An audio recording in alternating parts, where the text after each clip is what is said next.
আসসালামু আলাইকুম। আজকে আমি কথা বলবো যে গরমকালেও আপনারা কিভাবে সাকুলেন্টের পাতা থেকে চারা করবেন আর কিভাবে ছোট বাচ্চাগুলোর কেয়ার করবেন। কারণ গরমকালে অনেকে চারা করতে পারলেও আমি দেখি যে চারাগুলা পাতা থেকে চারা হলেও ছোট চারাগুলা কিন্তু মারা যায়। তো আমি এখন এসেছি আমার খালাতো ভাইয়ার সাকুলেন্ট বাগানে। তো এখানে আপনাদেরকে দেখাচ্ছি যে এই যে ছোটো চারাগুলো আছে অন টাইম কাপে, ছোট ছোট কাপে দেখেন কিছু আছে মাঝারি টাইপের, এগুলো শীতে হওয়া চারা। হ্যাঁ, আর যেগুলো একদম ছোট ওগুলো হচ্ছে আপনার গরমকালে হওয়া চারা। এখানে যেগুলো আছে এগুলো গরমকালে হওয়া চারা নাই, এগুলো শীতের চারা। আর গরমকালে হওয়া চারাও দেখাচ্ছি, এটাও শীতে হওয়া, দেখেন কি সুন্দর লাল। এই সাকুলেন্টের কেয়ার সম্পর্কে আমার ভিডিও দেওয়া আছে। লালটা এটা টিকে বাংলাদেশে অনেক ভালো এবং পানি বেশি পেলেও মরে না। এগুলো ডান্স কাপ ছোট ছোট সাইজ হয়ে আছে। আর এটা হচ্ছে এচেবেরে অলিভিয়া। তো শুরু করি। আমি এখন চলে যাই তাহলে যেখানে আছে আপনার হচ্ছে গরমকালে সাকুলেন্ট চারা করার মতো চারাগুলো, সেখানে প্রথমে কিছু কথা বলে নিই যে গরমকালে সাকুলেন্টের চারা কেন হয় না বা চারা কেন টিকে না। কারণটা হচ্ছে যে গরমকালে তাপমাত্রা বেশি, তাই গরমকালে গরম, তাই চারা হয় না। তাহলে শীতকালে সাকুলেন্ট টিকে। এগুলো চারাগুলো দেখেন ছোট ছোট, এগুলো কিন্তু গরমকালে হওয়া চারা আর বেঁচে আছে। পানিও কিন্তু দেয়া দেখতে পাচ্ছেন ভিজে ভিজে আছে এবং এগুলো বৃষ্টিতে ভিজেছে। দেখেন পটগুলোর আশেপাশে যে কাদা পানি ছিটে আছে সেগুলো দেখে বুঝতে পারছেন। এগুলো হচ্ছে গরমকালে কিভাবে টিকছে বা বড় হচ্ছে, চারা হচ্ছে, সে সম্পর্কে কিছু কথা বলি।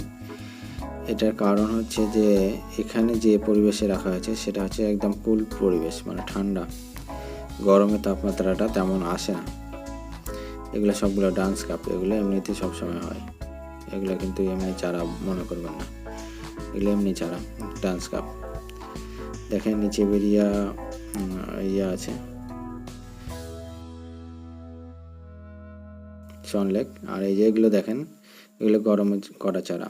তো আপনারা যদি একটা কুল প্লেস দিতে পারেন, একদম কুল প্লেস, তাহলে আপনারা যে কোনো সময়, দেখেন এই পাতা থেকে চারা আসছে, যে কোনো সময় আপনারা চারা করতে পারবেন। আবার চারা টিকিয়ে রাখার ক্ষেত্রে অনেকে শীতে চারা করেন কিন্তু ফেব্রুয়ারি, মার্চ, এপ্রিল এই সময়গুলোতে আস্তে আস্তে মারা যায়। এটার কারণ হচ্ছে বড় সাকুলেন্ট বা রোদ গরমের তাপমাত্রা যেখানে পড়ে সেখানে আপনারা চারাগুলো রেখে দেন। এই কারণে কিন্তু অনেক চারা হয় না, হতে চায় না। তাহলে আপনারা এখন থেকে কি করবেন, আপনার বারান্দা যেটা কুল প্লেস, যেখানে রোদের দরকার নাই চারা বাঁচানোর জন্য বা পাতা থেকে চারা করার জন্য, রোদ একটুকুও দিবেন না। শুধুমাত্র পরিবেশটা হচ্ছে কুল এবং যেন রোদ না পায় এরকম। তো এই পরিবেশটা দেখেন, এটা একটা পরিত্যক্ত বারান্দার মতো। এখানে বারান্দায় কেউ আসে না। এখানে উপরে দেখেন ছাদের মতো দেয়া, উপরে কবুতরের জন্য হাঁড়ি টাঙ্গানো আছে, মাটির হাঁড়ি, সেখানে কবুতরগুলো থাকে। আর নিচে এখানে করা হচ্ছে সাকুলেন্ট। এখানে সাইড ফাঁকা, পূর্ব দিক দিয়ে রোদ আসে, কিন্তু নিচের সাকুলেন্টগুলোতে রোদ পায় না তেমন। কারণ নিচের সাকুলেন্টগুলোতে পাশে ব্যারিকেড দেওয়া, মনে হচ্ছে দেয়াল দেওয়া আছে, একটা 3 ফুট উচ্চতার দেয়াল। এর কারণে এই নিচের সাকুলেন্টগুলোতে সাধারণত রোদ পায় না। তো এগুলো টিকে আছে কিভাবে? শুধুমাত্র আলোর কারণে। মোটামুটি আলো পায়, আর রোদ পেলে 1 ঘন্টা হয়তো হালকা সকালে রোদটুকু পায়, তাছাড়া রোদ পায় না। আর উপরে খাড়া যেটা গরমের রোদ সেটা আর পায় না, কারণ উপরে তো ছাদ দেখলেন। তো এভাবে এই সাকুলেন্টগুলো কিন্তু টিকে আছে। আপনারা চাইলে যে কোনো সাকুলেন্ট মোটামুটি গরমকালে আলো দিয়েই টিকাতে পারবেন, 1-2 ঘন্টা রোদ দিয়ে, আর অনেক সুন্দর থাকবে। আমার খালাতো ভাই এভাবে রাখে। আর এই পরিবেশে বাচ্চা বেশি ভালো হয়। এই কারণে কি হয়, আমি আমার খালাতো ভাইকে কিছু পাতা দিয়ে দিই চারা করার জন্য। তো আপনারা আপনাদের পরিবেশে যখন আপনাদের চারা করার প্রয়োজন হবে গরমকালেও, তখন আপনারা কি করবেন, আপনার ঘরের বারান্দা জানালার পাশে আপনাদের সাকুলেন্টগুলো নিয়ে চলে আসবেন বা সাকুলেন্টের পাতাগুলো প্লেস করবেন। তাহলে কি হবে, তাহলে আপনারা চারাগুলো করতে পারবেন। সাথে কি যে ছোট চারাগুলো আছে গরমকালে বা শীতকালে যে চারাগুলো হয় সেই চারাগুলো এইরকম কুল প্লেসে রাখবেন, যেন শুধুমাত্র সকালের 1 ঘন্টা রোদ পায়, বা না পেলেও চলবে। ব্রাইট আলো, দিনের আলো প্লাস কুল প্লেস, মানে কি যেখান দিয়ে রোদ একটু কম যায়, তাপমাত্রা কম, সেখানে রাখবেন। আর মাটির পটগুলো যখন ভিজে থাকে তখন কুল হয়।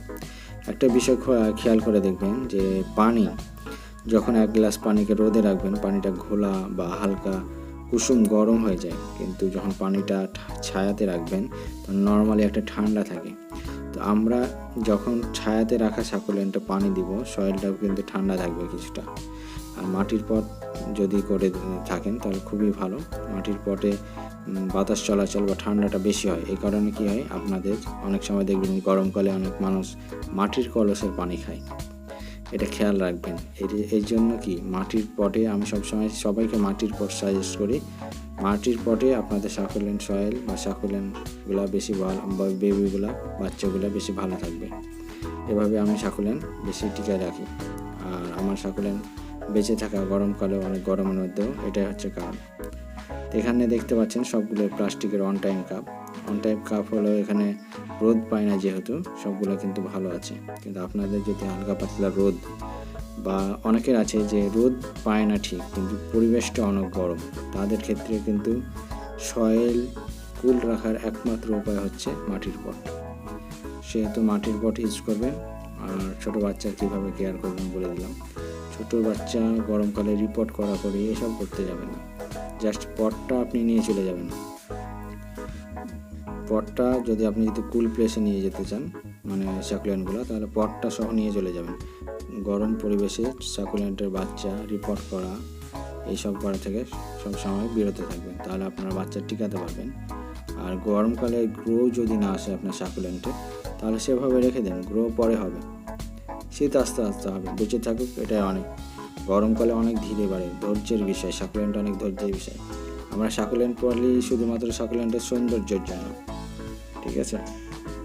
ফুলের মতো একটা গাছ, সুন্দর গোল গোল, একটা গোলাপের পাপড়ির মতো পাতা হয়, এই জন্য আমাদেরকে এটা খুব ভালো লাগে।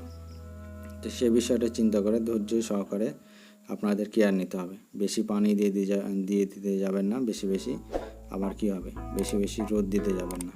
বেশি যত্ন নিতে গেলে সাকুলেন্ট কি মারা যাবে।